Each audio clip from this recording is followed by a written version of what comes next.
Hey guys, Vazzy back here. In today's video, we have episode 3 of our Toronto Warriors expansion franchise mode here on NHL 26. Today's video is extremely important as we have our first NHL entry draft. And if you did not see the last episode, spoiler alert, we somehow, someway won the first overall pick and now have the right to draft Gavin McKenna. So obviously that is going to totally change this franchise. Let's get into the draft. I do want to make some moves. So let's go and call a timeout here. We're in no rush here whatsoever. Let's see. What do we want to do? So there was one player I was looking at, that being Jakub Zubov here. Medium elite, guaranteed, supposed to go around 13 or 14. We have number 1, obviously. I want to see if we can get back into the draft. The issue is none of these teams really want to move their pick. So I was looking at 2 teams, that being the Islanders and Utah. I think the 2 teams that probably make the most sense here to move their pick. So let's start with Utah. They are considered a conservative buyer, so it makes sense. Unfortunately, the pick again isn't on the block. What do we have to move? A guy like Jamie Drysdale was coming to mind. I really like Jamie Drysdale. We saw his contract demands. They're kind of insane. He is basically our best defenseman right now, but I think we could maybe end up replacing him. Okay, so Utah, looking at their defensive core, obviously Sergachev, Durzi, Marino, but definitely Drysdale would fit in there. They have Shemishev, they have Lamoureux, but I think Drysdale definitely fits in their top 4, so it's a need that they would have, and I think at least makes some sense going back. I also want to throw in a guy like, I don't know, like Lucas Reichel. He's kind of cooked, honestly, at this point. He's 78 at 24. Not much there. And then, I don't know what, like a 3rd and a 4th? So they're giving up, a mid-first. They're getting a good top 4 young defenseman. A couple of picks, a maybe player. I don't know. Value is on our side. It's pretty even. Utah, trade rejected. I really want this trade to go through. Really want to get Zubov. I don't know if he's going to be a good first liner of the future. Try 2/3, trade rejected.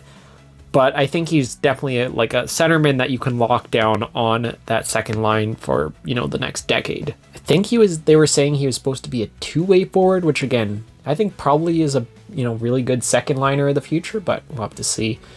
So I don't know what, we throw Turcotte on there. Is there any more value? Do obviously the 3rd and then 3rd next year, maybe that is more value. Utah, what do you say? Still trade rejected. It's going to be a costly one here. Really don't want to give up more value. Maybe we throw like a 4th rounder on there. Utah will give you 132 as well. What do you say to this trade offer now? It is quite close to fair value. Okay, so that's tough. So we're right in the ballpark. What can we do to force this trade through? So maybe instead of 108, we go 73, which obviously will have more value, a 4th, and then that 3rd next year. Utah, come on. Trade accepted. There we go. Okay, so we are back in the draft. We have pick number 1 and pick number 12 in the first round. That's more or less all our value. So let's go to the podium here with our first overall pick from the Medicine Hat Tigers. The man who is going to change this franchise, Gavin McKenna, 82 overall out of the draft, medium franchise. Playmaker, looks absolutely nasty. Cannot wait to see what he does at the NHL level. We're definitely going to get him playing right away, top line, and let's develop him into an absolute stud. Alright, so let's just sim ahead here the next few picks. A lot of our expansion teams.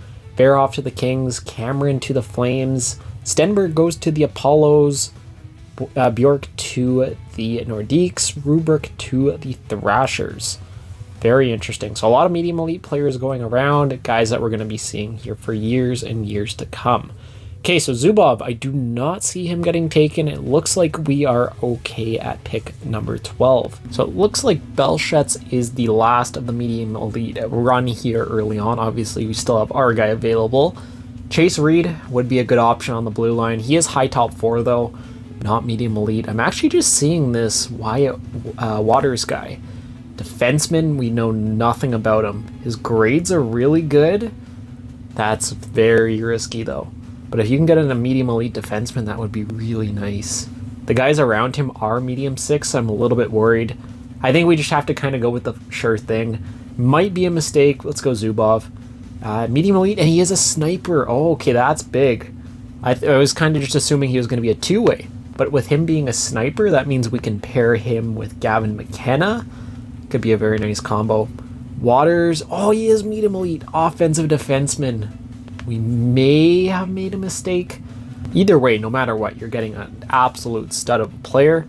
I just find in this game it's harder to find those medium elite defensemen, especially being an offensive defenseman.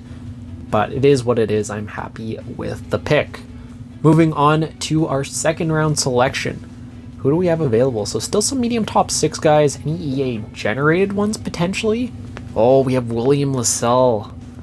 Could be interesting. Could be our franchise goalie of the future. We have Hofer, but he's not really, already being 25, probably not the guy long term. We had him last year in our Quebec Nordiques Draft of Glory and was probably the best goalie I've ever had in franchise mode. The way he simmed was insane.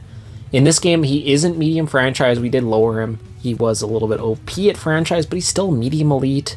66 overall. Honestly, I think that's a absolutely phenomenal pick for us. Definitely going to be a few years till obviously he's NHL ready, but we're not going to be seriously competing here for the next few years. So hopefully by that time he's ready, he can slot in and hopefully join a potential dynasty. So is there anyone else we really want here coming up? I just don't think we have the assets to move up. Let's just go to our pick, 108. That is in the third round. Is there anything here of interest available? Caleb Mitchell, but he's a bust and he's a real player, so he's probably not going to be all that good. St. Louis, nothing here really jumping out, unfortunately. DeFazio, medium top 9, potentially. It's about kind of what you get at this range, sorting by potential. Some interesting names available, but they're guys that we can definitely get with later picks. So what do we want to do with this one? Morris, he's not going to be good. Is there anyone kind of in this range? Honestly, let's maybe just go DeFazio. Medium 9, again, that's kind of what you expect. It's not good value, it's not bad value, it's just kind of what you're going to get. Continuing on here to our next pick at 108. Again, not much available. Kirill Vasilyev here, let's go with him, maybe a goalie. Fringe starter, maybe he can be a backup for us behind a guy like Lassell. I don't know, we'll have to see what happens. Up next, is there anyone here still available? Pick 146. Maybe we start going off the board, going with some of our potential players like Henrik Wiklund, maybe low elite. Let's take a shot on him. I'm fine with taking these later on guys now. He is a low top 6. Okay, so not low elite. That kind of sucks. Low top 6 potential I don't love, but again, for this round in the draft, it's good value. Moving on, let's go with the guaranteed low top 4 defender. He is 49 overall. Okay, so going to be one of those guys that never develops, but maybe a guy that we can throw in with the potential trade. We'll have to see. Okay, so a few guys left here. Coletta, Danielson. We'll go Coletta first. He's supposed to go first. Medium bottom 6. Again, nothing really. Then we'll go Danielson, and I think that's going to probably wrap up our draft here today. So again, potential medium top 6, probably going to be medium bottom 6 again. Yeah, and once again he is. We have another pick here, 3 in a row apparently. That's kind of weird, I didn't know we had that. I'm just going to trade away the remaining 3 picks here to a team for picks in the future. There's just nothing else really here. So let's go to Vegas. We'll get a 6th and a 7th next year, and then a 7th 2 years down the line. There you go, trade accepted. So that's going to end our draft here today. One of the most important drafts I think I've done since I've been putting out franchise mode videos here, getting Gavin McKenna, Zubov, Lassell. These are going to be 3 of the huge pillars here for us if we want to be a successful competing team down the road. Have a lot of faith in them. We'll have to see what happens. So scouts, coaching here. Coaches are all just going to be fired. I'll do that off screen. Honestly, scouts, I'm not going to really touch it. It's the year 1 off season. There's nothing really that great available. So let's just go jump to the re-sign stage. I'll take care of all the other stuff off camera. So this will be pretty quick, I think. We're just going to qualify a lot of these guys for the most part. Again, we're just going to try and retain some of that value. Guy like Leeson, I don't think we really need him at this point. But yeah, a lot of the RFAs are going to stay around. If we want to trade them, if we want to sign them later on in the summer, you know, we can figure that out. So what do we want to do here? Lucas Reichel, 1.5. We'll just send that offer. It's cheaper than the qualifying offer. Henry Therun wants 1.9. Again, we'll just send the 1.3 to him there. And I'm guessing a lot of these guys, the salary cap kind of did get messed up a little bit. That did hurt us. Results in some of the qualifying offers being higher than they should. You know, again, it is what it is. Makes it more of a challenge for us. Oscar Olesen here, 2 years at 1 mil. Again, it's fine. We can bury it. We have like $60 million available too. So we have lots of money to spend. We're going to be a big player in free agency, which will be very nice. Giovanni Smith there, Mitchie Stevens. They can both go. Coolman's on a two-way deal. That's fine. And that more or less takes care of everything. All these 40 overall guys, they're going to get dropped. That was just from the AHL filler. Same thing with Tarasov. We'll find a better goalie for the AHL. So I'm going to simulate ahead. I will meet back with you guys on July 1st. All right, so we're here on July 1st. Let's come up with a game plan. Let's see what we want to do. Coaching staff, scouts, all that stuff's been dealt with off screen. I've sent out a ton of different offers. We'll see who accepts. Going to our contracts, is there anyone here that we want to extend? A guy like Dawson Mercer has his contract up at the end of the year. He wants 4 years at 6.65. It's a little bit expensive. Organization interest isn't great too. I think we're going to wait on him for now. And really outside of that, like you have Lambert, but again, who cares at this point? Hofer might not be a bad idea to send out an extension to him. Maybe go like 2-ish years for now. I think that's okay. 2 years at like 2.5. I think that's probably fair for both parties. Outside of that, I don't think there's really anything too crazy to do. Let's go jump over to free agency. So this is kind of my plan. I don't want to be bottom of the barrel. I want to be able to have a team that is at least respectable in front of Gavin McKenna and Zubov. We want to develop these players right, so I'm not saying we're going to be competing for sure, but I want to get some, you know, serviceable players in the lineup. So seeing who is available. Top dog here is John Carlson. Let's just sort this by forwards to start things out. Matt Zuccarello, the top forward. Kenny Malkin, Trevor Zegras there. A lot of low organizational interest though, which isn't great. I wonder if that's because we were a bad team last year. I'd have to think that's probably the case. So guys like Lowry, Kuzmenko, they actually do have some, you know, pretty fair interest in our team. And, you know, our guys that can slot in that top 9. Don't hate those options. So we're definitely going to sign a bunch of the guys kind of in this range, like even like a Roslovic. He was on one of those expansion teams. I think it was Atlanta, I'm pretty sure. A guy that would be like perfect on the third line. We have the money. Let's go talk to Roslovic here quick. 2 years, 4.5. I'll even throw on a clause for you here. Not going to be anything crazy. Just be 9 teams. You know, we still have the flexibility, move wherever you want. And wow, he accepts right away. Okay, I was not expecting that. First deal signed of the day. Let's see, what else do we want to do? Let's sort this by UFA, because obviously Zegras would not be available as a UFA. He is an RFA. Is there anyone else here of note? Like a Patrick Laine would be very, very interesting. Perfect sniper. You could put him alongside Gavin McKenna as well. Doesn't shoot the puck as much, though. Again, that goes back to really his Winnipeg days, where he's taking 200-plus shots. So maybe we stay away from him for now. Kuzmenko could be interesting. Played with Houston last year. I don't want to go 3 years, though, with him. Honestly, let's go 1 year. Let's pay him a ton. Like, again, we have $56 million to spend, so no trouble there. I'll even give you, again, like a 9-team no-trade clause. Atlanta is interested, so let's pay a little bit more.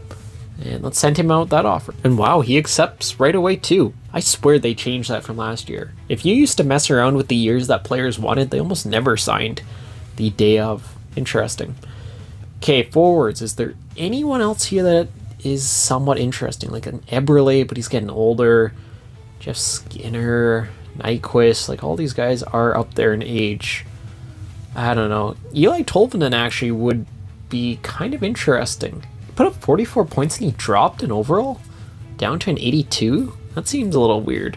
He starts, I believe, with 83 or 84. I wouldn't mind bringing on Eli Tolvanen. Again, probably a good guy for the third line, can maybe slot up with injuries. I honestly don't mind going a little bit more term on him, giving him the 3 years at 27. Boom, he accepts right away too.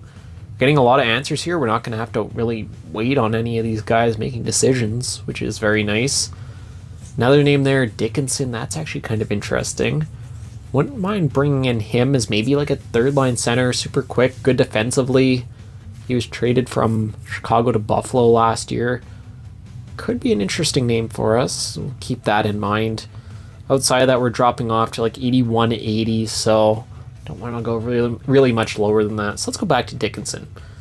He again wants, 2 years at $3 million. I think that's fair. Don't need to throw in a clause for him. Does not sign right away, so we'll hear from him in a few days. Defensively, so John Carlson, Rasmus Andersson is fully interested in joining our team. Interesting. Rasmus Andersson, he's not asking for a lot of money too. Does it make sense? We just got rid of Drysdale. We're looking for a new number 1D. Our defense is really weak. Wants a full no move. 5 years at 7.95. Ottawa is interested. Looks like he really wants to go to Ontario for some reason. Rasmus Andersson. What if we went like 7.5? We throw on next year, make it 6. Can we take the no trade clause off and maybe make it like a 90% trade protection list? So like we have like 2 teams we can move him to. It's not bad. Again, he wants to join us. I'll send him the offer. We'll see what he says. Wow, let's go. He signs right away too. Okay, there's definitely something that EA changed. I don't know what they did, but I almost guaranteed last year that would not have happened. So we get a number 1 defense. Again, it's about being more respectable as a team this next year, and we've definitely done that with some of these signings here. We're going to be all right.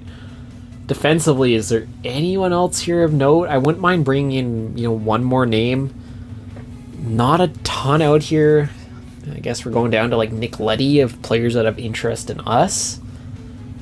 Go 1 year and again, just pay him. We have like still $42 million available. 6.125, 1 year. A perfect guy that we can flip later on in the year. Trade accepted. So we retain half his money, send him out for 3. That is totally fine. Goaltending wise, I'm honestly fine with just running back the 2 guys that we had. Stuart Skinner, there's mildly interesting. When it comes to extra forward help, I feel like I want to add one more name. There is still options available, but I don't know. I don't really feel like any of these guys are the best fit at the moment. I just want another guy that can play on the top line with McKenna, help insulate him, and help him have a fantastic rookie year. So I'm going to search around the NHL, take a look at some potential trades, and I will come back to you with what I find. Alright, so here is the potential move we're trying to make. We're getting Rickard Rakell out of Pittsburgh. Pittsburgh honestly probably is in a worse spot than us. Obviously they just lost Malkin, we saw him in free agency. There is not much there. So again, I think they're a team that's in a similar spot. They're just trying to rebuild, but they don't have a Gavin McKenna to build around at the moment. So $5 million, 2 years. He had that fantastic year 2 years ago. He did come back down to earth though a little bit, putting up 50 points this past season. So again, I don't think his value is as sky high as it once was, but it's still a good player. We're sending back Jacob Bernard-Docker. Nothing special, but he is a roster player. He can play for them. Same thing goes with Lukas Reichel. Again, not outstanding, but he's a player that can fill in on their lineup. We're giving DeFazio, who was our 3rd round pick this last year, so we're technically giving them a 3rd as well as a 2nd.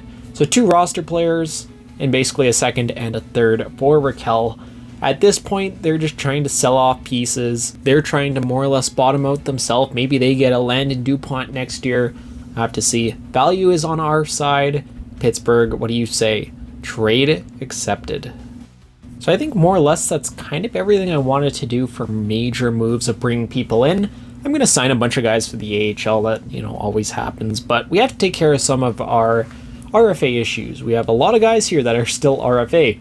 Number one being Maverick Bourque. Had a fantastic year for us last year and is a guy that I do want to commit to here long term. Play him in the top 6. I think he can be a really good player and a really, bright part of the future. So I wouldn't mind going 6, even maybe 7 years. I don't mind paying for what I think he's going to do. What do we want to go with though? Like 5 for 7. The issue is the organizational interest. I'll even throw in a bit of a clause to him. Unfortunately, I don't think that's going to be enough, but hey, who knows? We'll see what he says. The other RFAs, it looks like we're going to still have to wait on. They're just asking for a little bit too much. Sim ahead a few days. Maverick Bourque, what do you say? And he rejects our contract. So we might have to go in here and do some contract negotiations with him. Try and charm him, try and, convince him on the city that he's already playing in. I hate this system. So try to charm, that failed. This interest is just going to keep going down. We might be in a bit of a tough spot with him. So let's talk about the organization. Doesn't like being part of the organization that he's already in. The organizational interest is going down. Can we convince him about the market? All of a sudden he loves Toronto. Look at the bar. What the heck? Like, I don't like this contract negotiation stuff. It's awful. Okay, so 7 years. What does he want? Oh, the money went way up now, though, too. He wants over $7 million for 7 years. He's wanting 5 for 7. Okay, let's get out of here. So we got the organizational interest up, which is good. Now can we just have like a easy manual conversation with him? And yeah, that ask has gone up quite a bit. We're not going to be able to commit as long term with him here. And if we do, it's going to have to be for a good chunk more money. Like even going like, I don't know, almost 7 million for 6 years, 6, 7, 5. It's probably not going to get the job done. That's tough. So yeah, like 7 by 6 right on. I still don't even know if that goes through. I think, unfortunately, we might just have to go 1 year at a time here. We'll send out the offer. If he doesn't accept that, I'm just going to have to do a 1 year and then we'll deal with it next year. So what does he say? 6 by 7. He says no. That sucks. I really don't like how they have the contract negotiations. It's so glitchy. We'll just go 1 year, 3 million. I'm not sure if he's an RFA or not next year, but we'll take care of it next year. We'll give him an extension, hopefully, when it comes January 1st. We'll deal with it then. Does re-sign on a 1 year deal. I'll take care of all the other RFAs off screen, and I will meet back with you guys at the start of the NHL preseason. Alright, everything is set, and we are ready to go for another season. Shout out to our new head coach and our new coaching staff in general. Jon Cooper, the newest coach of the Toronto Warriors, left Tampa. Sucks to see.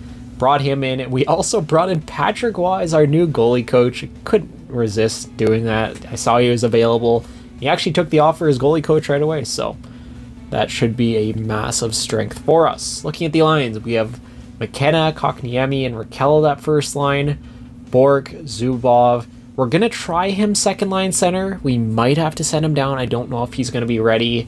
Alongside Dawson Mercer on the second line. Roslovic, Lambert, Kuzmenko on the third. Brazeau, Holmberg, Tolvanen on the fourth. We probably honestly didn't need to sign Tolvanen, is what it is. The defense is still very weak. Leddy and Anderson hates that top pairing. We'll have a conversation with him. Not the end of the world.